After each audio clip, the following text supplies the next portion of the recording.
Hello student, welcome to Ritika classes. देखो, हमारे paper में एमसीक्यू जरूर आते हैं। ठीक है, तो आज हम लोग करेंगे एमसीक्यू की प्रैक्टिस, क्योंकि अभी तक आपने कॉन्सेप्ट्स पढ़ लिए होंगे। तो चलो करते हैं पहला MCQ. Arrange the following compound in the increasing order of their boiling point. इनको क्या करना है, हम लोगों ने अरेंज करना है in the increasing order of their boiling point, मतलब जो इनका बॉइलिंग पॉइंट है उसके बेसिस पे बढ़ते क्रम में इनको लगाना है। ठीक है, तो ये हमारे पास कुछ मॉलिक्यूल दिए हुए हैं। देखो, इसमें कोई कंफ्यूज नहीं होना है, increasing order of the boiling point बोला है ना।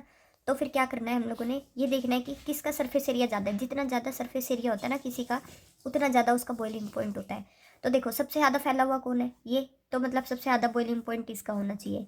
उसके बाद फर्स्ट वाला लग रहा है, क्योंकि इसका फिर उसके बाद फिर ब्रांचिंग। जैसे मतलब एक तरीके से बोल सकते हैं कि जैसे जैसे ब्रांचिंग बढ़ती जा रही है, ठीक है, ब्रांचिंग बढ़ने से क्या हो रहा है, बॉइलिंग पॉइंट कम हो रहा है। ठीक है, तो स्ट्रेट चेन का सबसे ज़्यादा बॉइलिंग पॉइंट होगा, उसके बाद इसका, उसके बाद इसका। ठीक है, तो हमारा ऑप्शन हो जाएगा पहले क्या है, सेकेंड, उसके बाद फर्स्ट, उसके बाद थर्ड। ठीक है, तो ये हमारा करेक्ट आंसर है।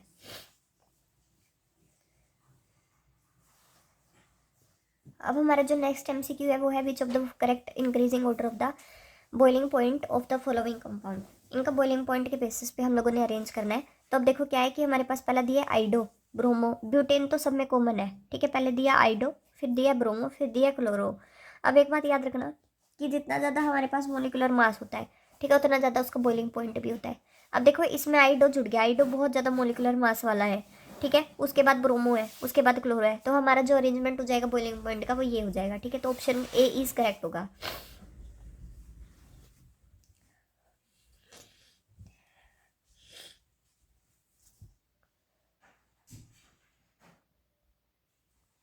अब हमारा क्या है, नेक्स्ट क्वेश्चन है arrange the following compound in the increasing order of the density. Density के बेसिस पे इनको अरेंज करना है। अब हमारे पास क्या है कि इसमें देखो बेंजीन तो सब में ही है, ब्रोमो और क्लोरो, इसमें क्लोरो क्लोरो, इसमें से एक सीएल, बस इसमें कुछ भी नहीं है। ठीक है, तो हमारे पास क्या है कि सबसे ज़्यादा हमारा जो है वो ये ब्रोमो क्लोरो जो वाला है, इसमें क्या है कि हमारे पास सबसे ज़्यादा हैवी बल्की ग्रुप्स है। ठीक है, तो अब क्या है कि डेंसिटी जो है हमारी किस पे डिपेंड करती है, मोलिकुलर मास पे। ठीक है, अब क्या है कि सबसे ज़्यादा मोलिकुलर मास किसका होगा, इसका होगा, उसके बाद इसका होगा, उसके बाद इसका होगा, क्योंकि मोलिकुलर मास आपको पता है ब्रोमीन का एटॉमिक नंबर ज़्यादा है तो मोलिकुलर मास भी ज़्यादा होगा। तो इसका निकालेंगे तो इसका ज़्यादा निकलेगा। तो हमारे पास क्या है कि सबसे ज़्यादा होगा फोर्थ का, फिर होगा थर्ड का, फिर होगा सेकंड का, फिर होगा फर्स्ट का। तो हमारा जो ऑप्शन होगा वो ए इज़ करेक्ट। अब हमारे पास क्या नेक्स्ट क्वेश्चन है कि complete the following analogy. Same super molecular formula but different structure. Molecular formula same है, बट क्या है हमारे पास स्ट्रक्चर जो है वो डिफरेंट है।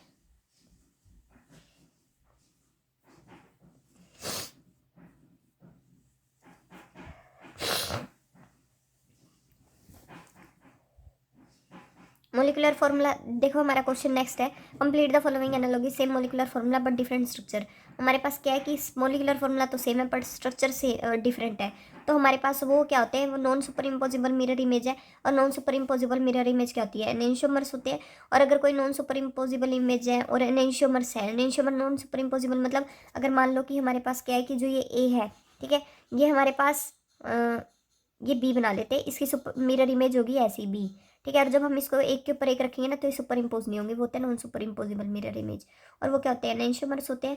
ठीक है, और क्या होते हैं, वो 50-50% सोल्यूशन होता है उनमें कि पहले एक तरफ मतलब ए आधा बी होगा, आधा ये वाला बी होगा। ठीक है, तो वो क्या होंगे, रेसिमिक मिक्सचर। ठीक है, आगे होगी बात समझ में। अब नेक्स्ट क्वेश्चन है which of the following alkyl halide will undergo SN1 reaction. इनमें से कौन सा एल्काइल हैलाइड SN1 रिएक्शन करता है जल्दी। तो देखना, एक बात बता देती हूँ कि SN2 रिएक्शन में तो क्या होता है कि पीछे से अटैक होता है और अपना आगे से लिविंग ग्रुप चला जाता है। पर SN1 में क्या होता है, कार्बोकेटाइन बनता है। ठीक है, तो अब क्या है कि कार्बोकेटाइन बनेगा, मतलब कि अगर मान लो ये है मॉलिक्यूल, ठीक है, तो इसमें से पहले आई निकलेगा, फिर यहाँ पॉजिटिव चार्ज आएगा सी पे, फिर उसके ऊपर कोई भी ग्रुप अटैक करता होगा वो आएगा। जैसे OH लगाना है तो पहले ये निकलेगा, फिर इस पे पॉजिटिव चार्ज आएगा, फिर OH आके अटैक करेगा। ठीक है, तो अब बीच में क्या बन रहा है, कार्बोकेटाइन बन रहा है, मतलब कार्बन के ऊपर पॉजिटिव चार्ज आ रहा है। पॉजिटिव चार्ज को जो है आप लोगों को पता होना चाहिए कि अगर पॉजिटिव चार्ज आया है तो पॉजिटिव चार्ज किस में स्टेबलाइज हो सकता है।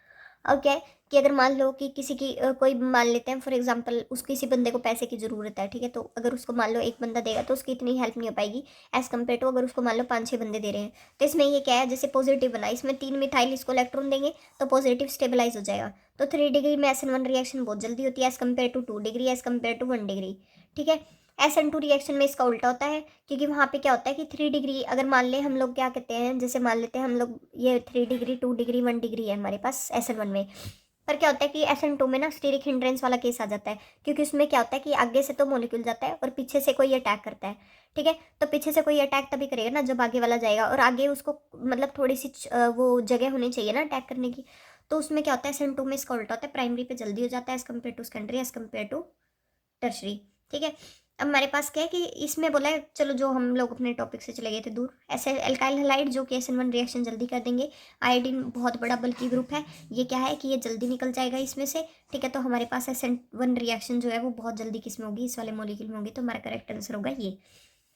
अगली वीडियो में हम और भी MCQ सॉल्व करेंगे। ठीक है, अगर आपको मेरी वीडियो पसंद आई तो आप हमारे चैनल को लाइक शेयर एंड सब्सक्राइब करें। Thank you very much.